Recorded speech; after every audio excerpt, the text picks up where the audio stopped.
Today we will be learning about E. coli, also known as Escherichia coli. So, talking about the morphology of E. coli.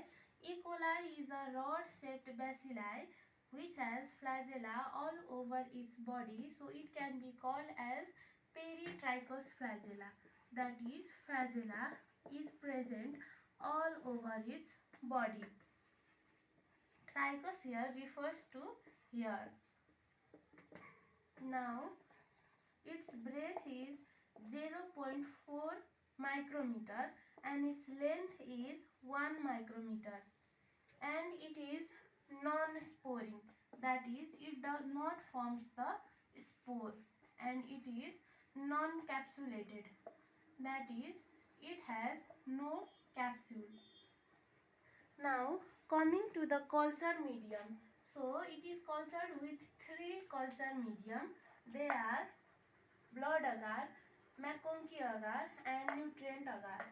So, if the bacteria is inoculated in a culture medium for 8 to 24 hours, then colorless colonies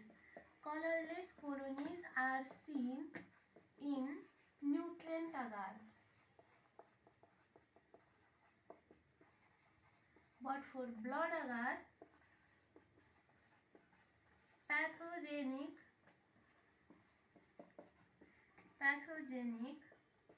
beta hemolytic strains are seen. Now for McConkey agar, it is seen that there are pink colonies as they ferment lactose. Now we will come to the biochemical test. So, biochemical test is the fermentation test. So, it ferments different types of sugar like lactose, glucose and mannose. So, biochemical test it ferments the glucose, sucrose and lactose. Now we will see here a trick, that is IMVIC. Here I stands for IMVIC. I stands for indole test, M stands for methyl red test, V stands for Vogt-Proskauer test, and C stands for citrate test. So positive, negative. So it is positive for the indole test, positive for the methyl red test, negative for the Vogt-Proskauer test and negative for the citrate test. Now we will move on to the triple sugar test. So it is seen that there is production of the triple sugar test. There is the production of the acid. There is the production of the gas, but there is no production of H2S. Now we will move on to the antigenic structures. So there are four types of antigenic structures. They are O antigen, H antigen, also known as the flagellar antigen, F antigen, also known as fimbrial antigen, and other one is the capsular K antigen, also known as the surface antigen. Now we'll move on to the virulence factors. So, Virulence factor includes the adhesion structures.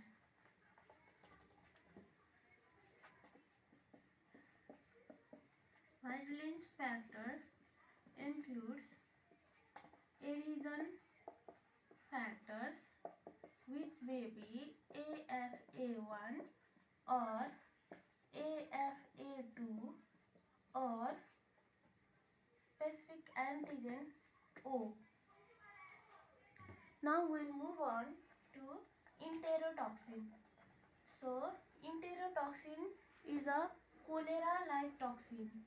Second one is the enterotoxin. The first one was adhesion toxin. Now enterotoxin, it may be heat stable or heat labile, and it is cholera-like toxin. Now we'll come to the verotoxin. Verotoxin is produced by the hemorrhagic type of coli, E. coli. Hemorrhagic type of E. coli.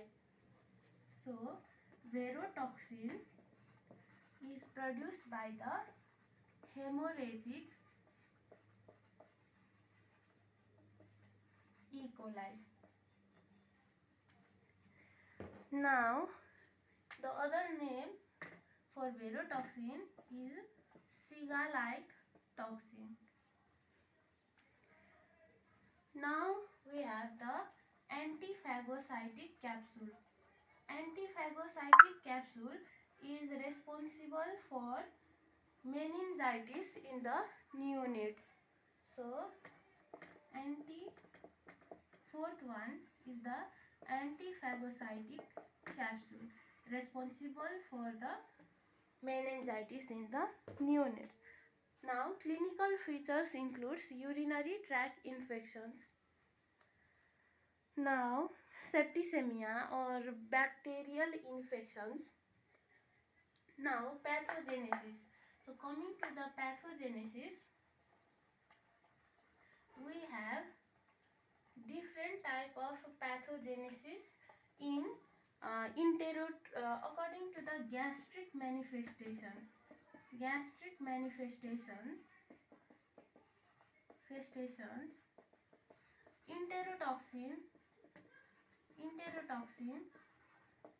has different mechanism of pathogenesis in heat labile and heat stable.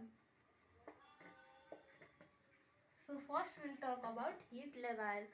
So enterotoxin has five identical subtypes in the major subtypes A and B. So there are basically two subtypes. Now A is the enzymatically active subtype. Enzymatically active subtype. Firstly, we should know that GM1 receptor and B have a binding. So these two bind together and A, which is enzymatically active, enters inside. Now there is inhibition of the protein synthesis. So here the process occurring are biochemically. The process are the ADP ribose. The ADP ribose, after being transported from NAD to GTP.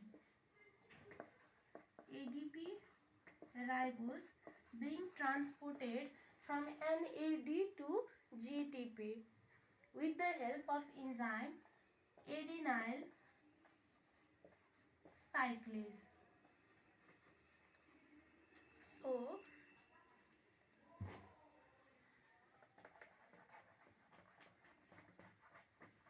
Now what will occur is there is increase in the chloride secretion.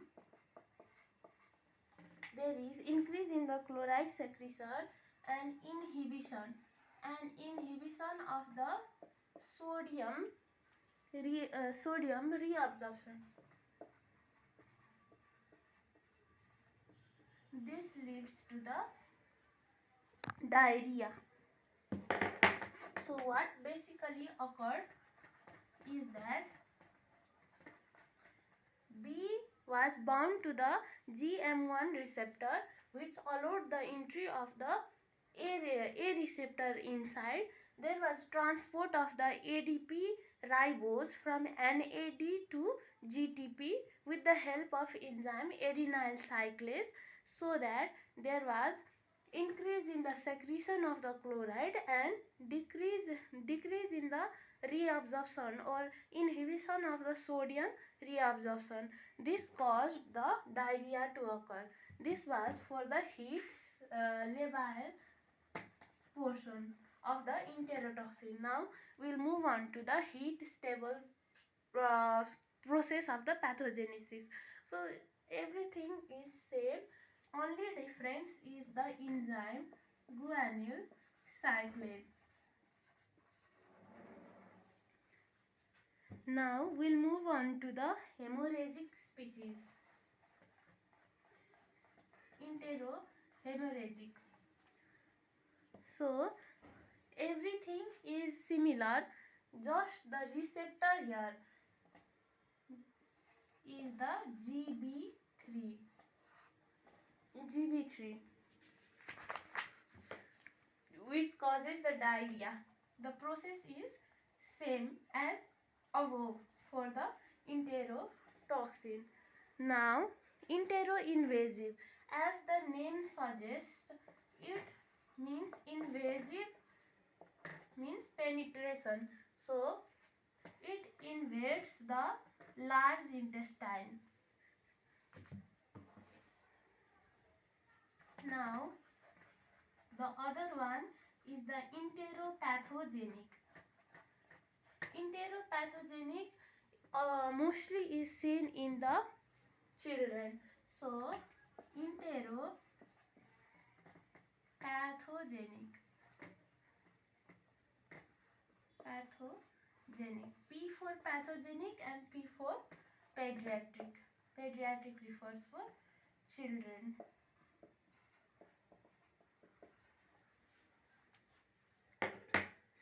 Now